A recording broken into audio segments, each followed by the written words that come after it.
Hello, this is Willie from the Ozarks, and we are ready for lesson 84 in A Course in Miracles Workbook for Students. It's a review lesson of prior lessons, 67 and 68. 67 being love created me like itself. Love created me like itself. And 68, love holds no grievances. Love holds no grievances. Before we read the little lesson, I trust that yesterday's 15 minutes was spent the majority of the time with attentive listening. And we also were to, in the morning, say, my only function is the one God gave me. And in that, I wanted to point out that I particularly wanted to draw our attention to the, it must be about the second sentence in that paragraph. With one purpose only. Okay, my only function is the one God gave me. With that in mind. With one purpose only, I am always certain what to do, what to say, and what to think. All doubt must disappear as I acknowledge that my only function is the one God gave me. So he's saying that all doubt goes away when we understand this lesson, that I am always certain what to do, what to say, what to think. That's with one purpose. And what is that one purpose? Well, what's the other aspect that he wants us to remember? My happiness and my function are one. So what is your function as the light of the world? Forgiveness. Forgiveness is my function as the light of the world. Hold no grievances.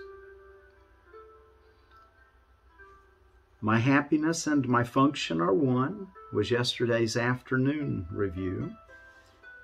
And together, I wanted to point out in the last sentence of that paragraph, it says, and I must learn to recognize what makes me happy if I would find happiness. And doesn't that make some pure sense? Like if you want to be happy, you're going to have to recognize what it is that makes you happy. Well, he's given us a big hint, if we've forgotten, that it has to do with our function as God created us. And that's what we're going to be going into today. That we want to let our grievances go in the place of the awareness of our oneness with God as a son of God. We'll look at that in a minute. Before I do, this is a really nice looking cherry tomato that I've had it growing in my windowsill probably for about, I don't know, 3 weeks when I got it, 2 weeks maybe. And when I got it, it was about right here. Anyway, it's just really happy. I water it every day. It needs a little more dirt, and I'm going to still wait another 3 weeks to put it in the ground. I will probably, when I do this, I will probably clip these off right here at the bottom, these leaves, because all those that little area there will just turn into root, and I'll put it in a bigger pot. So anyway, you get a little more root braid plant, and I'll just keep it growing in the house till danger of frost's over, unless I do the little deal where I put it down into the ground and put a little greenhouse cover over it, a little milk jug. That's kind of a neat way. I had a bunch of potatoes I needed to get in the ground. You know, most people plant them on St. Patrick's Day or the Ides of March. Anyway, the 17th is generally, and I did not get it because it was rainy, wet. And then I had other stuff to plant too when it dried out, and it's supposed to rain again tonight. So anyway, I went ahead and worked up an area below one of my, I think it's my Burbank plum tree, and put compost there. Put all my 50-pound sack of potatoes I'd already cut and healed in. You know how you have to cut them and let them dry. Laid them all out, put a little compost on them, packed them in, and now they're going to all have to be able to. They'll be able to start growing. And then I'll just lift them root and plant and see how they're tender. They're hard to transplant. You just don't want to break that stem off. There you get start over. It'll still grow. If you break the stem off, it'll still grow. It's just that, you have it grow a little bit, and then those little eyes start coming up, and nice to transplant. And anyway, lots of gardening stuff this time of year. Our lesson 84. These are the ideas for today's review. Love created me like itself, and love holds no grievances. The first one, love created me like itself. I am in the likeness of my Creator. I cannot suffer. I cannot experience loss and cannot die. I am not a body. I would recognize my reality today. I will worship no idols, nor raise my own self-concept to replace myself. I am in the likeness of my Creator. Love created me like itself. Wow, isn't that a beautiful way of looking at life? That we don't want to hold the body as an idol. So, and we don't want to raise the self-concept to replace the true self that's one with God, that was created in God's image. God doesn't make junk. What He created is still there and beautiful, and just needs uncovered.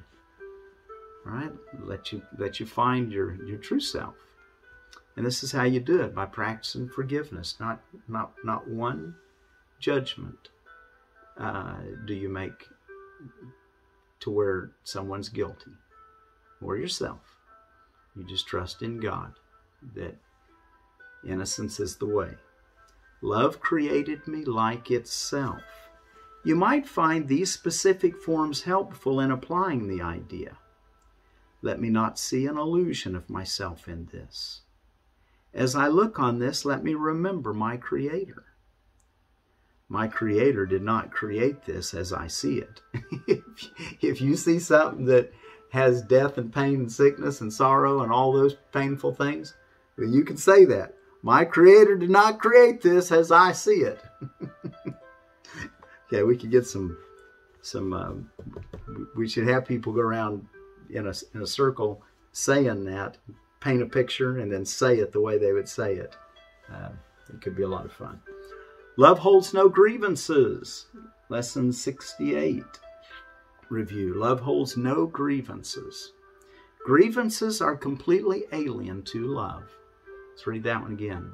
Grievances are completely alien to love. Okay, there it is. The opposite. Completely alien to love is a grievance. What's a grievance? To hold judgment towards someone that they're wrong. That's a grievance. Grievances attack love and keep its light obscure.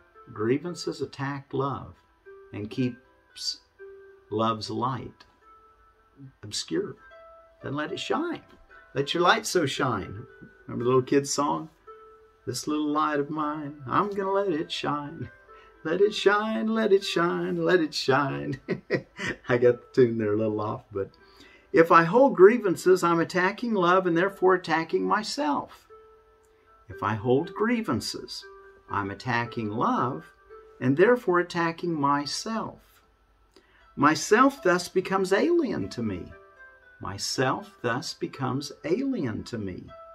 I am determined not to attack myself today so that I can remember who I am. That's a good idea. I am determined not to hold any grievances today. I'm determined not to attack myself, my true self today, so that I can remember who I am. Remember who you are? Hold no grievances. Love holds no grievances. When you recognize that you don't hold grievances and that's what love is, then you start realizing, that you're a being. You're a love being. That's what you are. My wife that died, her and I came up with this idea that when we realized that we were created in God's image, that we must be love beings. And I thought, everybody's a love being. We can see it in each other.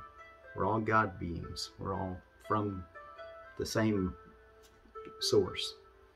Love created me like itself, and love holds no grievances.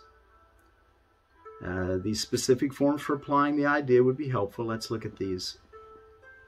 This is no justification for denying myself.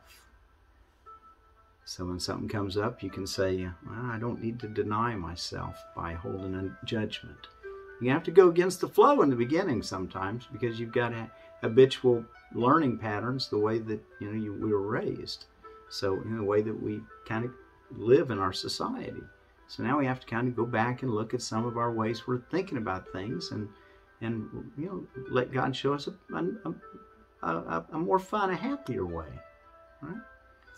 I will not use this to attack love. I will not use this to attack love. Let this not tempt me to attack myself. Let this not tempt me to attack myself. So until tomorrow, be sure to do your 15-minute extended listening period and listen attentively and quietly. And then in the morning, consider love created me like itself. And in the afternoon, love holds no grievances. Till tomorrow, be happy and be at peace.